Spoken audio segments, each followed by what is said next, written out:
नमस्कार, स्वागत है आपका लोकतंत्र 2017 के सफर में। मैं हूं दीपक डोभाल। शुरुआत हेडलाइंस के साथ। उत्तर प्रदेश में छठे दौर की 49 सीटों पर मतदान की तैयारियां पूरी। नेपाल और दूसरे राज्यों से लगने वाली सीमा सील। वोटिंग कल।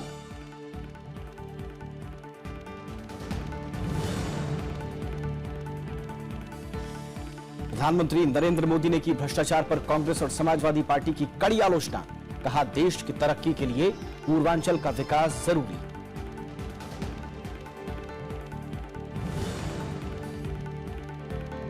अखिलेश यादव की प्रधानमंत्री नरेंद्र मोदी को 3 साल के कामकाज पर चर्चा की चुनौती। मायावती का बीजेपी और समाजवादी पार्टी पर गुमराह करने का आरोप।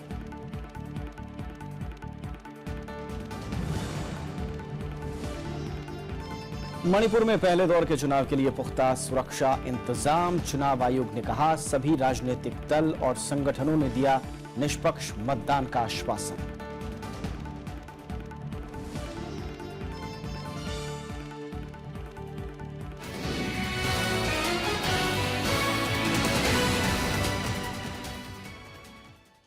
तो 5 दौर के मतदान के बाद उत्तर प्रदेश अब चुनावी सिलसिला उत्तर प्रदेश में छठे दौर में पहुंच चुका है।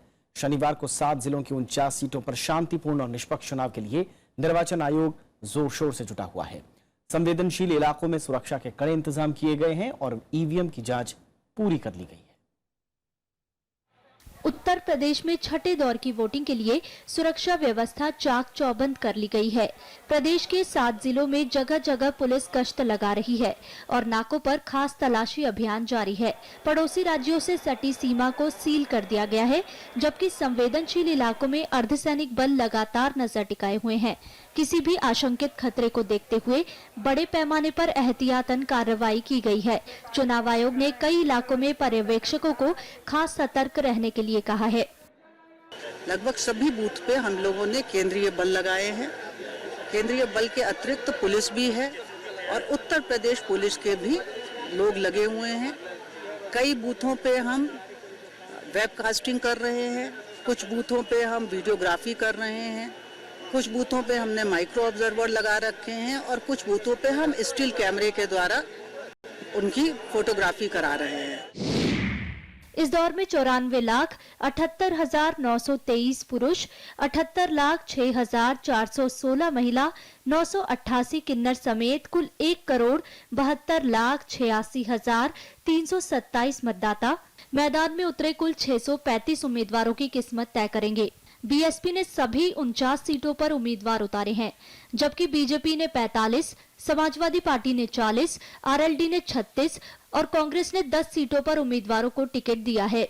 साथ में 174 निर्दलीय उम्मीदवार भी मैदान में हैं। इस दौर में जिन अहम उम्मीदवारों की किस्मत का फैसला होना है, उनमें स्वामी प्रसाद मौर्य, बीजेपी के पूर्व प्रदेश अध्यक्ष सूर्य प्रताप शाही, अंबिका चौधरी और नारद राय समेत कई आला नेता शामिल हैं। आबादी के हिसाब से सबसे बड़ी सीट मऊ है, जबकि सबसे छोटी सिकंदरपुर। पिछले चुनाव में 27 सीटें जीतकर समाजवादी पार्टी सबसे आगे रही थी, जबकि बीएसपी 9, बीजेपी 7, कांग्रेस के खाते में 4 सीटें आई थी। 2 सीटों पर अन्य को जीत मिली थी। छठे दौर में 17,926 मतदान केंद्र बनाए गए हैं। पूर्वांचल के इस क्षेत्र को आर्थिक रूप से पिछड़ा माना जाता है, लेकिन यहाँ के मतदाताओं को राजनीतिक दौर पर काफी जागरूक समझा जाता है। सभी राजनीतिक दलों ने भरसक प्रयास किया है मतदाताओं को लुभाने का, लेकिन देखना होगा कि पार्टियों के अंदरूनी विद्रोह का चुनावी गणित पर क्या असर पड़ता है। गोरखपुर से कैमरा पर्सन अरविंद के साथ कृति मिश्रा, राज्यसभा टीवी। कृति मिश्रा हमारे संवाददाता इस वक्त हमारे साथ फोन लाइन के जरिए जुड़ चुकी हैं। कृति, हमने देखा कि पहले जो तमाम दौर हैं उनमें शांतिपूर्ण मतदान हुआ और इसके लिए वाकई में चुनाव आयोग की तारीफ करनी होगी, लेकिन जो कल होने वाला मतदान है उन सीटों पर क्या हाल है और किस तरह की चुनौतियां चुनाव आयोग के सामने निष्पक्ष चुनाव की रहेंगी? जी हाँ दीपक, पहले जो चरणों में चुनाव हुए हैं उसमें वोटर टर्नआउट भी अच्छा रहा है, तो चुनाव आयोग के सामने ये बड़ी चुनौती है कि इस फेज में भी, छठे फेज में भी अच्छा वोटर टर्नआउट रहे। लगातार चुनाव आयोग ने लोगों को मोटिवेट करने की, इंस्पायर करने की कोशिश की है। स्वीप प्रोग्राम के तहत स्कूल में, कॉलेजेस में लोगों तक पहुंचकर बहुत बड़े बड़े होर्डिंग लगाए गए हैं पूरे पूर्वांचल में, जहां पर लोगों को मोटिवेट करने की कोशिश की गई है। कैप्शंस लगाए गए हैं कि वोट जरूर दें। सारा काम छोड़ दें, वोट जरूर दें।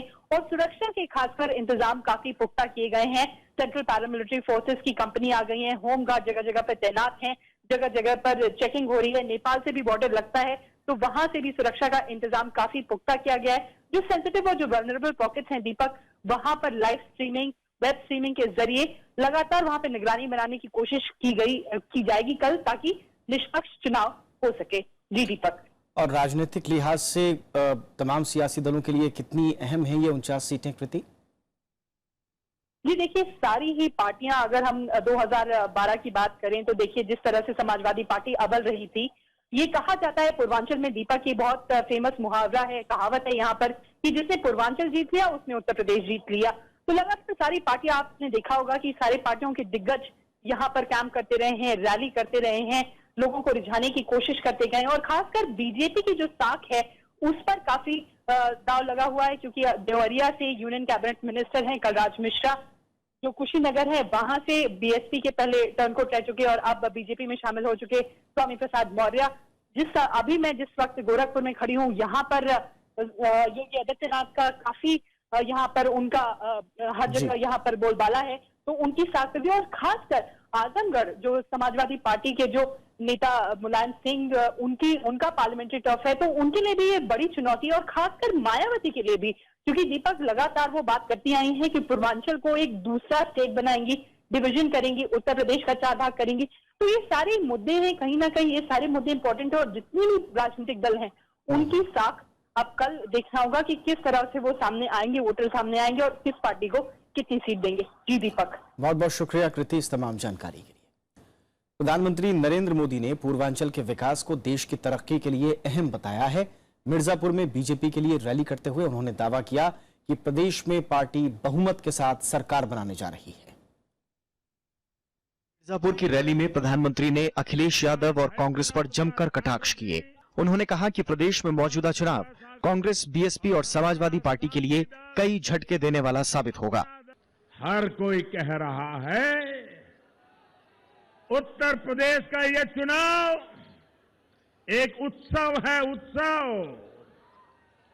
और ये उत्सव है सपा, बसपा, कांग्रेस की मुक्ति का अवसर है, छुट्टी का अवसर है भाइयों।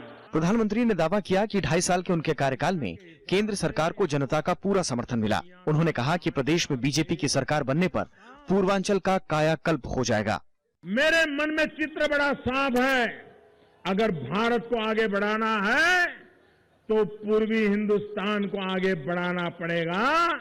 भारत को आगे बढ़ाना है तो पूर्वी उत्तर प्रदेश को आगे बढ़ाना पड़ेगा, पूर्वांचल को आगे बढ़ाना पड़ेगा, उसको बराबर पश्चिम की बराबरी में लाकर के खड़ा करना पड़ेगा, तब जाकर के प्रगति होगी। और इसलिए भाइयों बहनों, प्रधानमंत्री ने आरोप लगाया कि उत्तर प्रदेश में हर कदम पर भ्रष्टाचार का बोलबाला है। उन्होंने कहा कि उत्तर प्रदेश सरकार को न पर्यटन की चिंता है और न ही विकास की। जौनपुर में आखिरी दौर में 8 मार्च को मतदान होगा। Bureau report, Rajya Sabha TV. और दूसरी तरफ मुख्यमंत्री अखिलेश यादव ने शुक्रवार को चंदौली और गाजीपुर में कई चुनावी सभाओं को संबोधित किया। इस मौके पर मुख्यमंत्री ने कहा कि प्रधानमंत्री नरेंद्र मोदी अपने 3 साल के कार्यकाल का हिसाब जनता को दें। गाजीपुर में मुख्यमंत्री अखिलेश यादव ने प्रधानमंत्री को चुनौती देते हुए कहा कि वो अपने 3 साल और एसपी सरकार के 5 साल के काम पर खुली चर्चा कर लें। उन्होंने कहा कि केंद्र की बीजेपी सरकार ने पिछले 3 साल में एक भी ऐसा काम नहीं किया जिसे प्रधानमंत्री अपनी उपलब्धि बता सके। प्रधानमंत्री भी है, 3 साल में कौन सा बड़ा फैसला लिया ये बता दे। कोई काम नहीं किया। और अगर हमारा काम बोलता है तो आपका काम न करने वाला कारनामा बोलता है। मुख्यमंत्री ने आरोप लगाया कि प्रधानमंत्री परीक्षाओं में नकल की चर्चा करते हैं, लेकिन नकल कराने के आरोपियों को अपने मंच पर जगह देते हैं। मुख्यमंत्री ने दावा किया कि अगर समाजवादी पार्टी कांग्रेस गठबंधन की सरकार बनी तो राज्य में विकास की रफ्तार तेज होगी। समाजवादी लोगों ने कांग्रेस पार्टी के साथ गठबंधन कर करके ये भरोसा दिलाने का काम किया है कि अगर कोई सरकार बनाएगा आने वाले समय में तो समाजवादी और कांग्रेस मिलकर के यही गठबंधन सरकार बनाने का काम है। मुख्यमंत्री ने अपने भाषण में तमाम उपलब्धियों का जिक्र किया। साथ ही उन्होंने दावा किया कि प्रदेश में अगली सरकार कांग्रेस समाजवादी पार्टी गठबंधन की ही बनेगी। Bureau report, Rajya Sabha TV. Akhilesh Yadav ने कहा है कि पिछले 3 साल में केंद्र से उत्तर प्रदेश को कोई अतिरिक्त मदद नहीं मिली। वाराणसी से लखनऊ लौटते वक्त मुख्यमंत्री ने दावा किया कि प्रधानमंत्री इस मुद्दे पर गलत बयानी कर रहे हैं। मुख्यमंत्री ने आरोप लगाया कि उत्तर प्रदेश का पैसा केंद्र के पास लंबित है और केंद्र सरकार प्रदेश को उसका वाजिब हक नहीं दे रही। हम तो कहते हैं कि उत्तर प्रदेश का सबसे ज्यादा पैसा बैंकों में पड़ा है, वो इस्तेमाल केंद्र सरकार कर रही है। उत्तर प्रदेश के लोग बड़ी संख्या में ट्रेन में चलते हैं, वो पैसा केंद्र सरकार इस्तेमाल कर रहा है। बड़े पैमाने पे इनकम टैक्स उत्तर प्रदेश के लोग देते हैं, वो केंद्र इस्तेमाल कर रहा है। ये तो संघीय ढांचा है, आपको प्रदेश की योजनाओं के लिए पैसा देना पड़ेगा। ये कोई आपने एहसान थोड़ी करना है ऊपर से। हाँ, अगर आपने ऊपर से कोई पैसा दिया हो वो हमें बता दो। उधर कांग्रेस ने दावा किया है कि उत्तर प्रदेश गठबंधन बहुमत हासिल करने जा रहा है। राज्य में पार्टी नेता रणदीप सुरजेवाला ने शुक्रवार को वाराणसी में कहा कि प्रधानमंत्री ने पिछले 3 साल में एक भी ऐसा काम नहीं किया जिसके नाम पर वो जनता से वोट मांग सकें। सुरजेवाला ने कहा कि प्रधानमंत्री अब विकास की बजाय विनाश की भाषा बोल रहे हैं। हमारे लिए दलगत राजनीति से और दलों से पहले उत्तर प्रदेश है, इसीलिए कांग्रेस और सपा विकास की बात करती है। मोदी जी जो विकास का नारा दिया करते थे, अब नफरत की बात करते हैं। हम रोजी रोटी देने की बात करते हैं, वो शमशान और कब्रिस्तान की बात करते हैं। हम किसान को उसकी फसल की कीमत देने की बात करते हैं, तो मोदी जी कहते हैं बर्बाद होने के बाद मुआवजा दूंगा। आखिरी दौर में बीएसपी ने भी पूरा जोर लगाया हुआ है। पार्टी अध्यक्ष मायावती ने मिर्जापुर की रैली में बीजेपी और समाजवादी पार्टी पर तीखे तंज कसे। उन्होंने कहा कि इन दोनों पार्टियों ने जनता को गुमराह करने का काम किया है। मायावती ने दावा किया कि मौजूदा चुनाव में जनता बीएसपी के साथ है और वो अकेले दम पर उत्तर प्रदेश में सरकार बनाने में कामयाब रहेगी। बीएसपी प्रमुख मायावती ने प्रचार के आखिरी दौर में पूरी ताकत से बीजेपी और समाजवादी पार्टी की नाकामियों को जनता के सामने रखा। उन्होंने केंद्र की बीजेपी सरकार पर फिर से वादा खिलाफी का आरोप लगाया। मायावती ने कहा कि मोदी सरकार लोकसभा चुनाव के दौरान किए गए वादों को पूरा करने में बुरी तरह नाकाम रही है।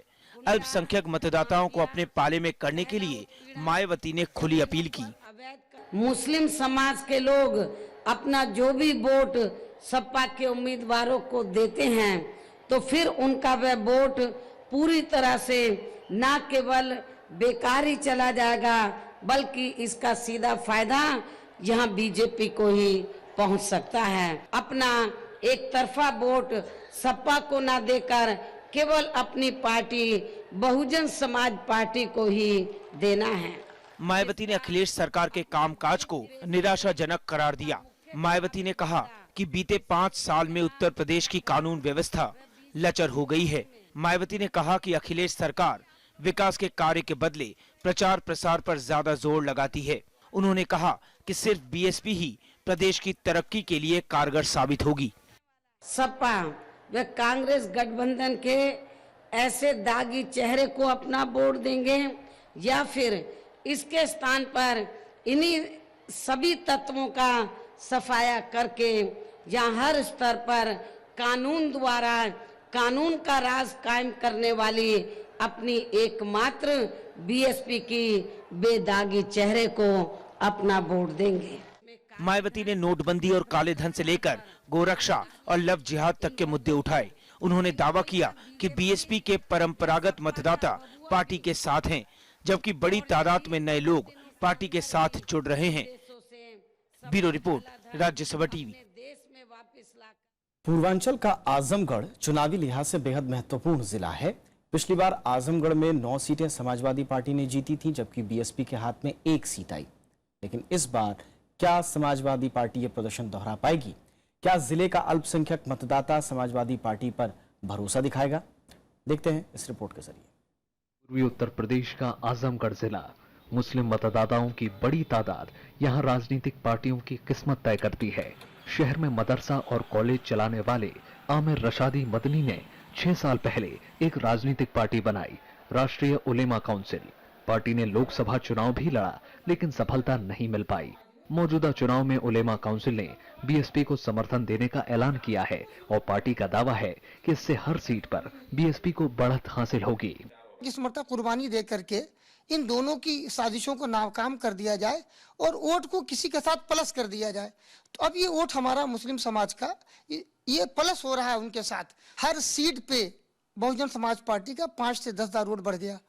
स्थानीय लोगों का भी बड़ा तबका है जिन्हें सत्ताधारी समाजवादी पार्टी से शिकायत है, लिहाजा वो बीएसपी के साथ जाने को तैयार हैं। देखिए बलिया जिले में यूनिवर्सिटी जो है कि सरकार ने पास करा दिया। हमारा ये 1883 से जो शिवली नेशनल कॉलेज है अभी तक वैसा इसमें कुछ जो है कि डेवलपमेंट नहीं करते हैं। जितनी भी नौकरियां निकाली हैं सर वो सब कोर्ट में चली जा रही हैं, एक भी कोई नौजवान नौकरी पाया नहीं है। लेकिन गिले शिकवों के बावजूद ज्यादातर अल्पसंख्यक मतदाता इस बार भी समाजवादी पार्टी के साथ खड़े नजर आ रहे हैं। उलेमा काउंसिल का असर सभी मतदाताओं पर नहीं है। सर उनके कहने से कुछ नहीं होता है, वो जहाँ जाए इसका नहीं मतलब मुसलमान हर जगह मुसलमान अपनी मर्जी होती है, जहाँ उनको मन करता है वहाँ वोट डालते हैं। वो खुद गवाह, मेरा एक्सीडेंट हुआ रात 12 बजे 108 है। अगर समाजवादी सरकार न चलाई होती मैं उस रात पड़ा रहता है। एम्बुलेंस की बात कर रहा हूँ। विकास के नाम पर रोड व्यवस्था, विकलांग भर्ती जितनी हुई सब समाजवाद में हुई है। चुनाव अब सर पर है, ऐसे में बीएसपी और समाजवादी पार्टी दोनों की तरफ से अल्पसंख्यक मतदाताओं को अपनी तरफ खींचने की कोशिश आखिरी पल तक जारी है। अगर अल्पसंख्यक मतदाता बहुजन समाज पार्टी का साथ देने के लिए कुछ हद तक भी तैयार हो जाता है तो समाजवादी पार्टी के लिए यहां पर मुश्किलें हो सकती हैं। कैमरामैन अनिर्बान के साथ श्याम सुंदर, राज्यसभा टीवी, आजमगढ़। यूपी के कुशीनगर और देवरिया जिले गन्ने की खेती के लिए मशहूर थे। बंद होती मिलें और बकाया भुगतान की वजह से गन्ना अपनी मिठास खो चुका है। हर चुनाव में यह मुद्दा बनता है, लेकिन किसानों की बदहाली कायम है। सुरेंद्र सिंह गन्ना किसान हैं।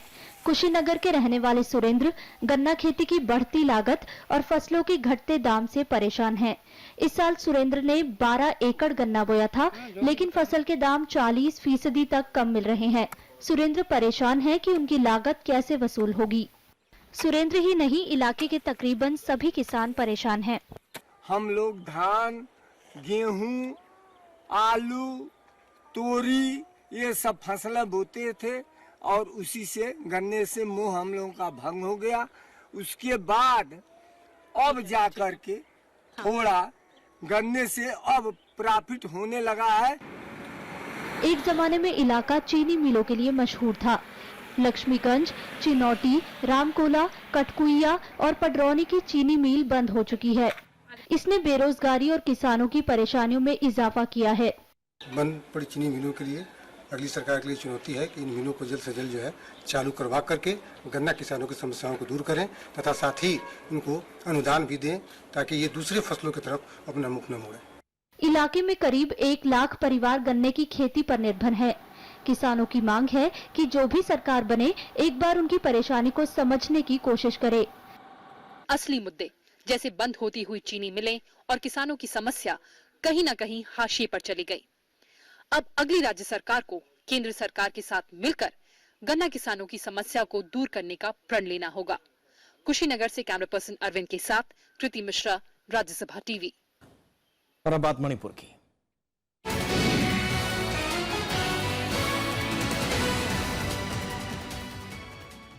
शनिवार को मणिपुर में चुनाव का आगाज हो रहा है। चुनाव आयोग पिछले कई दिनों से जोर शोर से तैयारियों में जुटा हुआ था।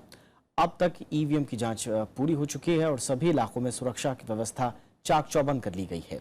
चुनाव आयोग शांतिपूर्ण और निष्पक्ष मतदान के लिए पूरी तरह से तैयार दिख रहा है। ये तस्वीरें हैं मणिपुर की, जहां पीठासीन अधिकारी ईवीएम की जांच के बाद अपने अपने मतदान केंद्रों के लिए रवाना हो चुके हैं।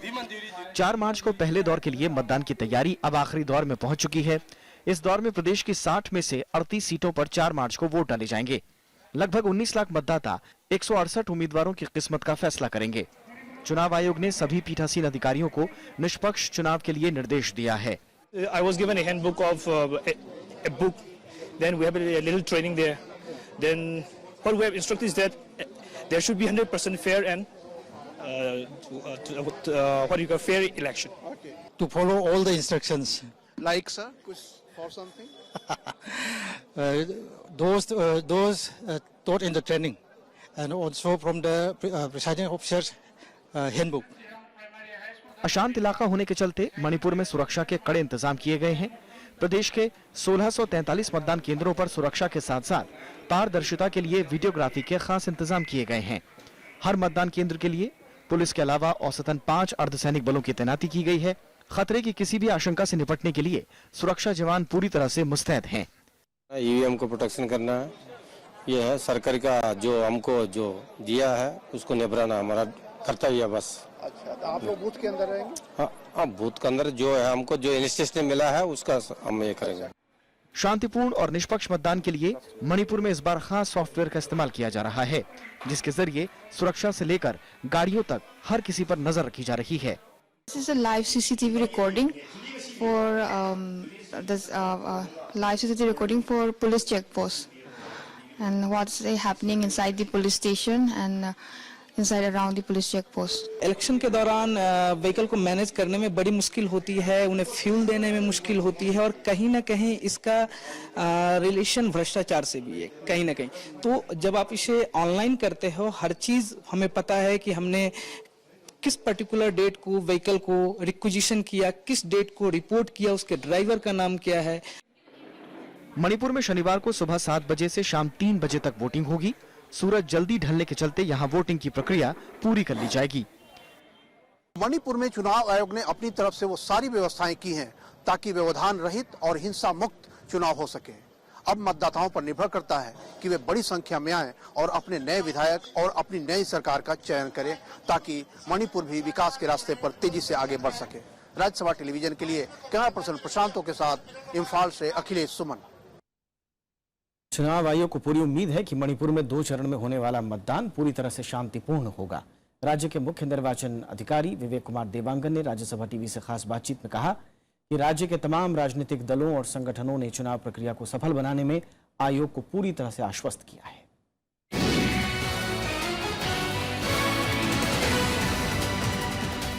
देवांगन साहब, 4 मार्च को चुनाव होने वाला है, ये वैली एरिया में है, खासतौर पे समतल इलाका है, तो उसके लिए आपने किस तरह की खास तैयारी की है? प्रथम चरण का चुनाव 4 मार्च को है, जो कि 5 जिलों में है। इसमें से 5 जिलों में से 3 जिले वैली में है, इम्फाल ईस्ट, इम्फाल वेस्ट, बिष्णुपुर, जबकि चूड़ाचांदपुर और कांगपोपी जिले उसमें काफी हिली पोर्शन भी हैं। कुल हमारे मतदान केंद्र प्रथम चरण के चुनाव में 1643 हैं और पूरे प्रथम चरण द्वितीय चरण को मिलाकर कुल हमारे 2794 मतदान केंद्र हैं। उसमें से 837 क्रिटिकल मतदान केंद्र हैं और 529 वल्नरेबल मतदान केंद्र हैं। उसके लिए किस तरह की सुरक्षा व्यवस्था की है? क्योंकि मणिपुर के बारे में जो लोग समझते हैं कि यहाँ हो सकता है हिंसा की स्थिति ज्यादा हो, तो आपके हिसाब से क्या स्थिति है, क्या व्यवस्था की है आपने? इस बार सभी मतदान केंद्रों पे हमने सेंट्रल पैरामिलिट्री फोर्सेस लगाने का निर्णय किया है। हमें 280 सीपीएमएफ कंपनी की स्वीकृति मिली है।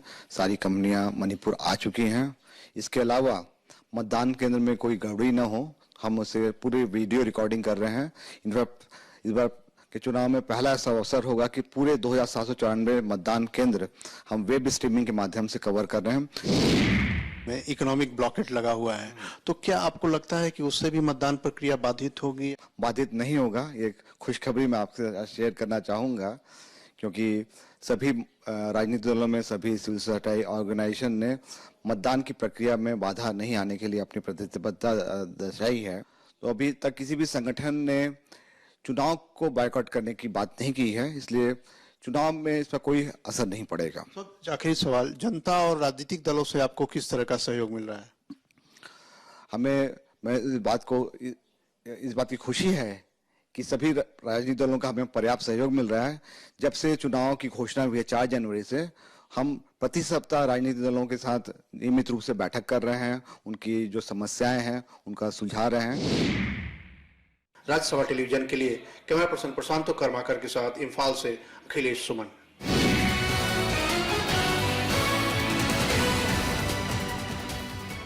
और हमारे सहयोगी अखिलेश सुमन इस वक्त हमारे साथ फोन लाइन के जरिए जुड़ चुके हैं इम्फाल से।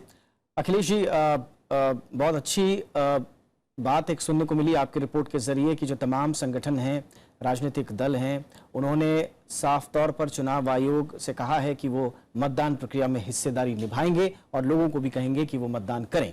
लेकिन जब आप ग्राउंड जीरो पर जाते हैं, तमाम इलाकों में दौरा करते हैं, तो वहां पर किस तरह की चुनौतियां आप देखते हैं मतदान को लेकर चुनाव आयोग के सामने?